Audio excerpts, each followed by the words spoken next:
22. Ele vai fazer tudo é o quê? Tudo aquilo que ele conquistou daqui para trás. Tudo que Jacó conquistou daqui para trás foi conquistado, se você for ler o contexto, de formas ilícitas. Sim. Então tudo que ele conquistou, que está passando pelo crivo da água, que é a palavra. Romanos 12.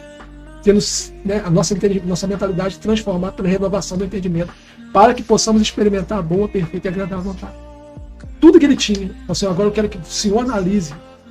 É aqui. A água é o crivo, o novo nascimento. Aqui para trás vai ficar o que o Senhor mandar.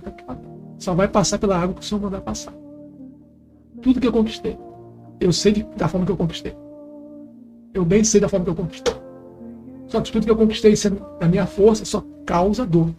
Eu passo pelo crivo da água. Quando ele passa pelo crivo da água, ele vai se encontrar com aquele ser que nós sabemos que é o anjo, porque nós temos a revelação. Eu vou finalizar depois com isso. Então, assim, a água é a palavra. Nicodemos, se você não nascer da água e do Espírito, você não pode ver o reino. Davi diz assim no Salmo 23, o Eterno é meu pastor e nada me faltará. Ele fala assim, eu acho maravilhoso, que ele não diz assim, o Eterno é nosso, não é plural, é singular. O Eterno é nosso pastor. Não, ele fala assim, o Eterno é meu. Não, mas só existe um pastor, eu sei, mas ele não sei se é o seu pastor. Eu o assumi, eu recebi como meu pastor. Eu recebi, eu não sei quanto a vocês. Agora, uma ovelha, ela só enxerga 35%. A ovelha só tem 35% da sua visão. 65% da visão da ovelha é prejudicada, ele é míope. O que eu quero dizer com isso? Finalizo minha parte aqui. Que tudo o que acontece na perspectiva de uma ovelha, ela só consegue alcançar 35%. 65% de tudo que acontece com uma ovelha fica no campo do invisível. E eu vou desqualificar. De repente você falou, como você falou aqui hoje, Marcelo, eu tive um livramento do Eterno hoje. Falou, conta aí. Isso foi só 35% do livramento. 65% desse livramento que aconteceu contigo, tu não viu. Sim. Fui abençoado. Só tá pegando 35% da bênção que foi liberado. 65% ficou. Vai. Vai lá. Senão... Quando Jacó ele tem a luta ali com o anjo, né? E aí você até passou aqui na pessoa falando ali que ele achando que é Esaú. Algo vai se tornar interessante porque ele vai lutar a noite inteira. O que noite fala pra gente? A noite, tem vezes que eu deito pra descansar, parece que a noite voou. Sim. Mas quando tu já viu aquele dia que tu tá cansado, tá assim, tá mais descansado, tu fala assim, pô, vou deitar. Aí tu fala assim, daqui a pouquinho deu da hora de acordar. E tu acorda 1h da manhã, tu fala, pô, ainda é cedo. Aí tu dorme, volta a dormir 2h da manhã. E parece que a noite não passa. Tu acaba se tornando cansativo, e tanto que tu acorda. Jacó tá lutando a noite toda, aquilo tá se tornando para ele cansativo, tá se tornando batalhoso, porque ele quer avançar e não consegue. O anjo tá travando ele ali, e ao mesmo tempo que o anjo trava ele ali, ele trava o anjo, porque o anjo não deixa ele avançar, mas ele também não deixa o anjo ir embora. Então tá se tornando peleja por dois lados. Tá ficando particular o negócio ali. Aí o anjo pega e fala assim, então calma aí, eu vou fazer algo, vou mudar a estratégia, toca na coxa, toca na juntura da coxa. E aí muda, não é questão de mudar só o nome, é a questão de mudar a atitude, é questão de mudar aí a forma que tu anda, a forma que tu se mexe, a forma que tu age. Aí tocou na juntura, pronto. Agora Jacó, quando vai encontrar seu irmão, ele já não anda a passos. Então, aí eu imagino, né? Quando eu imagino Esaú olhando, mas aquele rapaz ali mancando que é meu irmão. Aquele rapaz mancando ali que é meu irmão. Pô, se eu brigar com o manco prevalecer, o que vai ser? E eu ouvi uma vez, na palavra, uma pessoa falando assim, comparando Coríntios 13, versículo 13. Agora permanece a fé, a esperança e o amor. A fé, se a gente olhar, é a fé de Abraão. depositando a esperança em Isaac. Mas quando a gente olha para Jacó, que é o caso perdido, a gente só fala o quê? Em amor. A gente vê, Deus amou o mundo de tal maneira. Quem a entregou, essa entrega só veio pelo amor. Esaú, quando ele chega e vê o irmão, ele ama. Ele não consegue sentir o ódio, ele não consegue ver mais a ira. E aí nisso se forma, o amor prevalece. E isso não... Só para ficar bem claro aqui para quem nos ouve. Não é porque o amor do Pai prevalece que a gente tem direito de sair pecando pensando que no último dia, na chamada, o amor vai prevalecer e eu posso ter pecado até aquele momento que o amor vai prevalecer. Não. Deus é amor, mas é justo. É justo. Entendeu? Mas quando ele passa ali que tem aquela luta, ele se arrepende totalmente. Ele tem a mudança completa. E aí o amor alcança. Esse é acho que o ponto-chave. Quando o amor nos alcança, eu tenho que... Porque eu já mudei tudo que eu tinha se alterado ali. Não que daqui pra frente é um leão por dia, um urso por dia. Eu tenho que mudar cada dia um pouco mais. Mas aquele ponto ali foi crucial da mudança.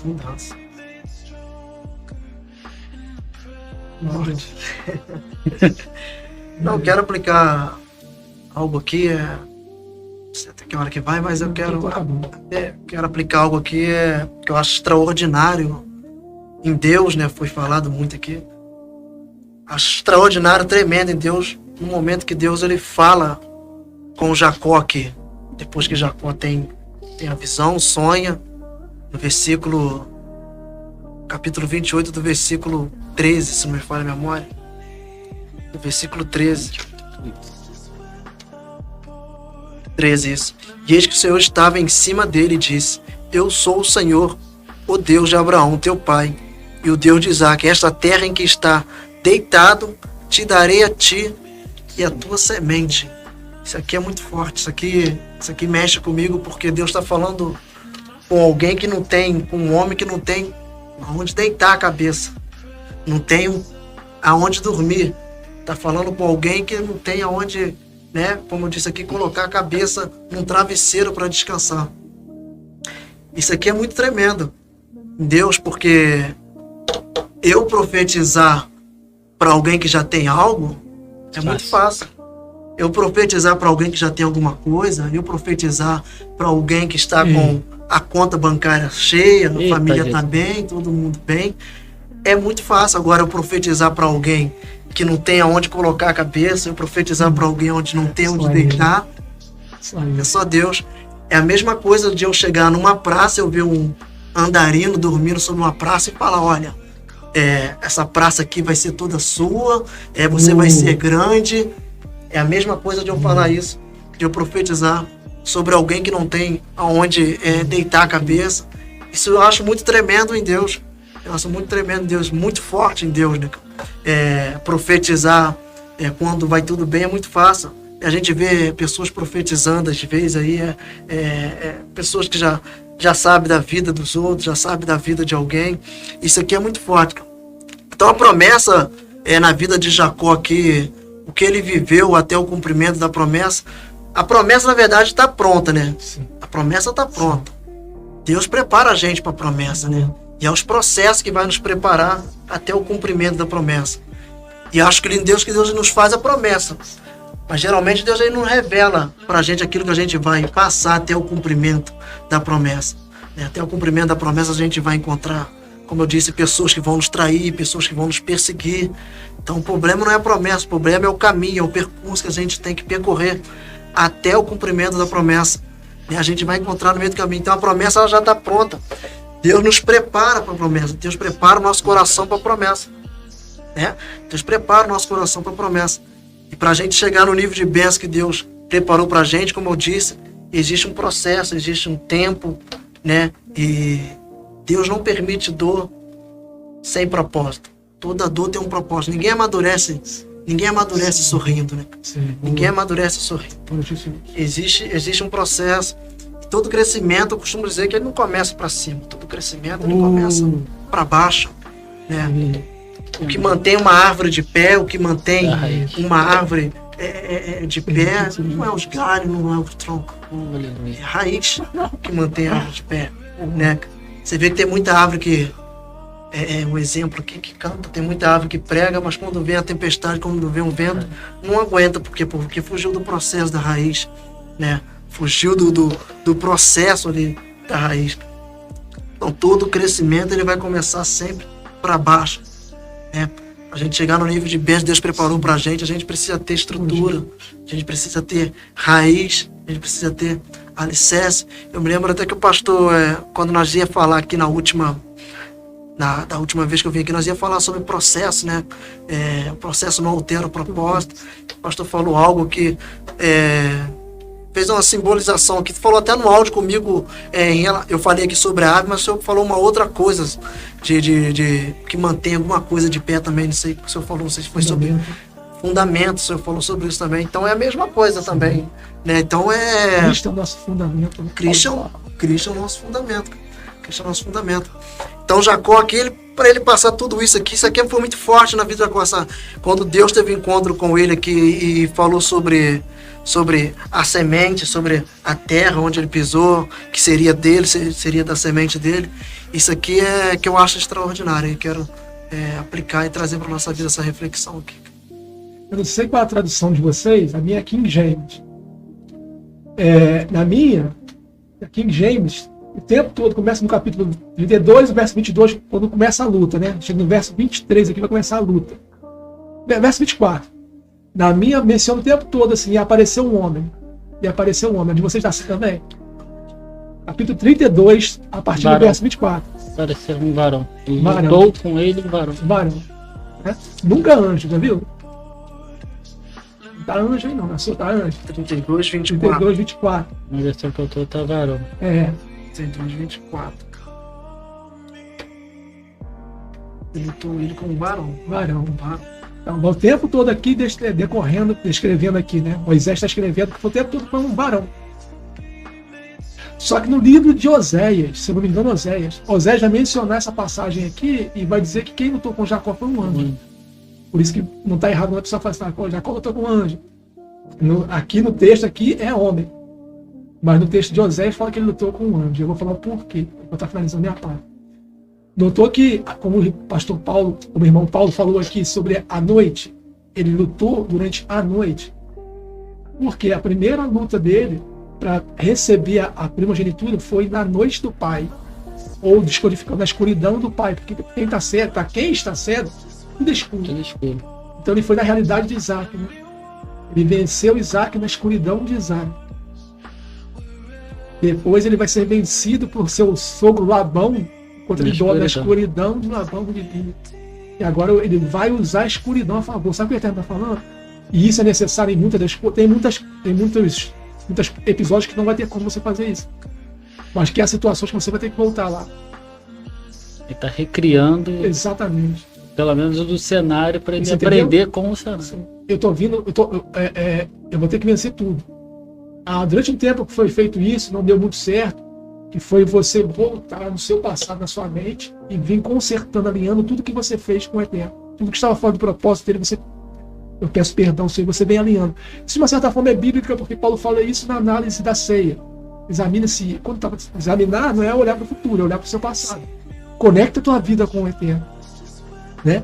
O termo hebraico, que eu acho maravilhoso, como o judeu vê esse texto aqui. Quando o judeu olha para esse texto aqui, o judeu não vê Jacó lutando contra o Eterno, mas Jacó lutando com, não contra o Eterno, mas lutando com. Durante um tempo ele lutou contra o Eterno, agora ele está lutando com o Eterno para que as promessas, entendeu? Sim. Uma parceria aqui. Então, só que a palavra lutar aqui é treinamento, é o que você falou. Ele está treinando Jacó, porque ele nos treina. Ele é um pai que nos treina para a guerra. Ele não é um pai que coloca você na guerra sem te treinar. Toda hora de Espírito Santo, não sei porquê, está falando comigo sobre Isaac e a armadura de Saul.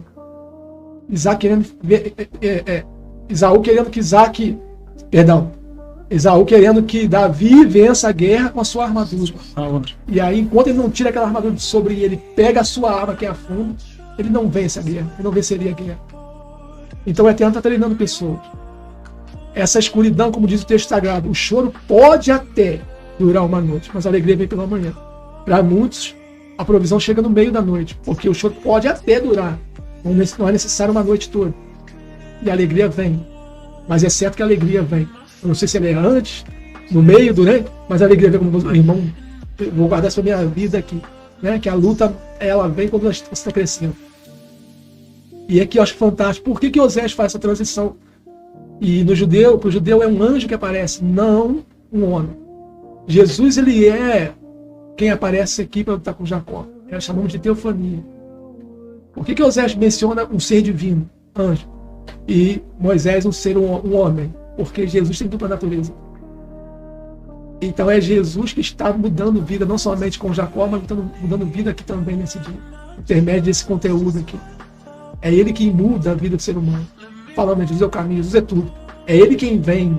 E quando ele vem para transformar, para abençoar a minha vida, ele usa anjos. Mas para transformar a minha vida é ele. Pega Pedro, né? Assim, vou te fazer pescador de homem. É peixe, mas eu posso fazer pescador de homem. Eu finalizo aqui, porque Jacó está indo para encontrar com Esaú, e na cabeça de Jacó a morte está vindo a seu futuro. A morte é o seu destino. E o Eterno transformou, como o irmão falou, maldição em bênção. Então talvez haja alguém nos vendo aqui nesse dia que a sua perspectiva é de derrota, de fracasso, não vai dar certo, não vou chegar agora, acabou. Eu estou falando que para você, se você lutar comigo, não contra mim, se você alinhar sua vida comigo, eu mudo a sua sorte. Aleluia. Eu mudo a sua vida. Como diz a palavra, ter maldição na presença dele se torna bênção. Eu mudo, diz o Senhor. E aí quando Jacó, ele pergunta para Jacó, qual é o seu nome? Ele não sabia, mas Jacó precisava confessar. O texto sagrado diz que aquele que confessa seus pecados e os deixa alcançará a misericórdia. Isso está explícito. Implícito está o quê? Aquele que não confessa seu pecado e não os deixa não alcançará a misericórdia. Não é que a misericórdia não esteja disponível para mim e para ti, mas há um preço para que ela seja derramada sobre você e sobre mim, que é confessar os meus pecados. Quando Jacó aqui fala assim, eu sou Jacó, para mim, Jacó está liberando uma palavra. Jacó está confessando, eu sou alguém que suplantou a vida toda. Não sou Esaú, não sou. Eu sou enganador. E é muito difícil, irmãos, você confessar pecado. Eu fiz aqui uma vez aqui numa pregação aqui no podcast, se não me engano, também eu falei assim, eu te desafio, você amanhã chegar em frente ao espelho e pregar tudo para aquela pessoa que você vai ver perante o espelho. Da mesma forma que você prega em púlpitos. Da mesma forma que você prega para outras pessoas. Você vai chegar naquele cara que vai perante o espelho e vai pregar para ele. E quando Jacó confessa que eu sou enganador, tudo que eu tenho foi no engano, foi suplantando, foi atrapalhando, eu sou isso. Se a tua promessa permanece, apesar de tudo isso que eu fiz até hoje, eu sou isso. Aí ele fala assim, então a partir de hoje, olha como há uma grandeza no confessar a fraqueza. Paulo diz que um dos segredos da fortaleza do ser humano é entender a sua fraqueza. De forma que quando estou fraco, aí então eu se torno forte. Que o poder do Eterno se aperfeiçoa na minha fraqueza e não na minha fortaleza. E aí acontece o encontro ali com Esaú. A promessa se cumpre, Esaú vai servir a Jacó. Depois de tudo isso. Depois que Jacó fez passar toda a sua vida pelo crivo da água que é a palavra. Daqui para frente, Senhor, é o que a tua palavra determina que vai permanecer. Porque a tua palavra repreende, anula, vai ficar para trás. Então ela não aceita, não, mas isso, Senhor, eu levei tanto tempo para conquistar isso. Não passa no crivo da tua palavra, assim. Você não pode ser lavado pela tua palavra, você não vai. Pedro, se eu não te lavar, tu não tem parte comigo. Então me dá um banho completo, Senhor. Vós já estás limpos pela palavra que eu tenho gostido. Pedro se envergonhou por quê?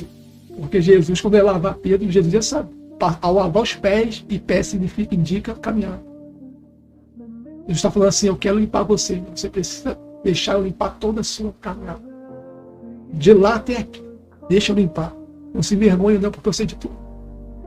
Talvez Jesus abriu um sorriso ali para Pedro e falou assim, Pedro, mas se eu não te lavar, tu não pode ter parte comigo. E essa é a boa nova do Evangelho. Ele não está chamando limpo, porque não há. Está chamando sujos que aceitem a lavagem. Palavra. Quero conclusões finais? Vou deixar. Sr. Douglas, conclusões finais. Forte, né? Forte tudo isso. E ainda dentro de Pedro, você falando com Pedro ali, durão, Pedro, homem durão, antes. Você vê que antes de ele ter esse encontro com Deus, ele passa a noite toda pescando, a noite inteira pescando, trazer o sustento para dentro de casa para pagar os impostos, tributos.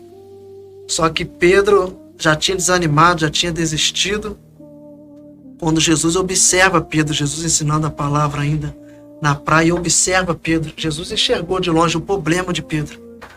Jesus não enxerga só o problema, Jesus também enxerga a solução. Convida Pedro, pega o barco de Pedro emprestado. Só que na cabeça de Pedro, quem sabe Pedro falou: poxa, Jesus, já estou a noite toda pescando aqui, Jesus ainda pede meu barco emprestado para piorar a situação ainda. Porque eu, no lugar de Pedro, se Jesus me chama, a primeira coisa que eu queria receber seria um milagre. Estou a noite toda pescando, estou a noite toda. Só que Jesus não. Antes de ele cuidar do material, primeiro ele cuida do espiritual. Pedro primeiro teve que sentar, ouvir a palavra. Deus nunca vai começar uma obra pelas coisas da terra, mas pelas coisas do céu. Em Gênesis, Jesus criou o que primeiro? Os céus ou a terra? Criou Deus os céus e a terra. Então Deus sempre vai começar uma obra pelas coisas do alto, depois das coisas da terra. Até porque a Bíblia nos diz em Mateus: primeiro buscar o seu reino e a sua justiça, que as demais coisas serão acrescentadas. Só que infelizmente algumas pessoas hoje estão invertendo os valores, estão buscando primeiro as demais coisas, né, e depois estão buscando o reino e a justiça. Então Pedro, isso é muito lindo, né, Pedro. Depois Pedro, agora vai em alto mar e lança a rede, Pedro. O que Jesus estava falando? Pedro, vai para o meio do mar, que no meio do mar eu quero profundidade, eu quero mais relacionamento. Pedro, no meio do mar, Pedro, não tem beira de praia nem multidão, é só você e eu, Pedro. Só você e eu, Pedro. Então Jesus sempre vai começar uma obra pelas coisas do céu, pelas coisas espiritual. Às vezes a gente quer que Deus faz do lado de fora, mas Deus primeiro quer tratar do lado de dentro, né? O coxo estava na porta do templo, querendo esmola, querendo receber aqui, mas Deus primeiro queria tratar daquilo que está do lado de dentro, né? O desejo dele era esmola, mas a necessidade, na verdade, era andar, né? E incrível que o coxo, depois que Pedro e João têm um encontro com o mesmo Pedro, né? Estou falando do mesmo Pedro aqui, arrogante, o mesmo Pedro que passou a noite toda, é o mesmo Pedro que está lá agora, diferente daqueles que estavam dentro do templo, né? O coxo do lado de fora, quem sabe, né? O coxo várias vezes tentou se levantar, mas passava sacerdote, passava aqueles que conheciam, né, as escrituras, e o coxo continuava coxo do lado de fora, até chegar Pedro e João e dizer: olhe para nós, né? Olhe para nós. Coxo, depois a Bíblia nos relata que lá em Atos dos Apóstolos, né? Sim, em Atos dos Apóstolos, Atos 4, se não me falha a memória. Vou até abrir aqui em Atos, vamos tomar tempo aqui já para terminar minhas participações aqui. Atos 3. A minha Bíblia é igual do pastor, eu estava reparando aqui, a minha Bíblia é cheia de Deus já me dando as coisas, eu vou escrevendo aqui, eu vou rabiscando. A minha antiga Bíblia, Deus me fez abençoar minha Bíblia para um varão. Era duas Bíblias dentro de uma só. A minha Bíblia era cheia de aplicação, cheia de lições, Deus ia me dando as coisas, eu escrevendo, às vezes assistindo uma pregação de alguém, já descia outra coisa fresquinha do céu, eu já ia anotando, falei, isso aqui dá outra pregação, né? Então já ia. Então a minha Bíblia é assim, ó, Atos aqui, ó, tudo rabiscado. E aqui, ó, e saltando, ele pôs-se aos pés e andou, e entrou com eles no templo, andando e saltando e louvando a Deus. E logo seus pés e tornozelo se firmaram. Isso aqui eu achei muito interessante dentro dessa passagem aqui. E logo seus pés e tornozelo se firmaram. Isso aqui é muito forte, porque logo seus pés e tornozelo se firmaram. Então a preocupação de Deus aqui não era só que o coxo andasse. A preocupação aqui é que seus pés e tornozelos estavam firmes, estavam firmados. Então a preocupação de Deus não é só que a gente esteja de pé, até porque aquele que está de pé cuida-se para que não caia. Mas a preocupação de Deus é se nossos pés e tornozelos estão firmados na rocha que é Jesus, né? Porque tem muita gente que está de pé, mas não está firme, né? Tem muita gente que tá de pé, mas quando vem a tempestade, quando vem o vento, acaba se desviando, acaba se afastando. Por quê? Porque não está firme, o tornozelo não está firme, o tornozelo não está firmado em Jesus.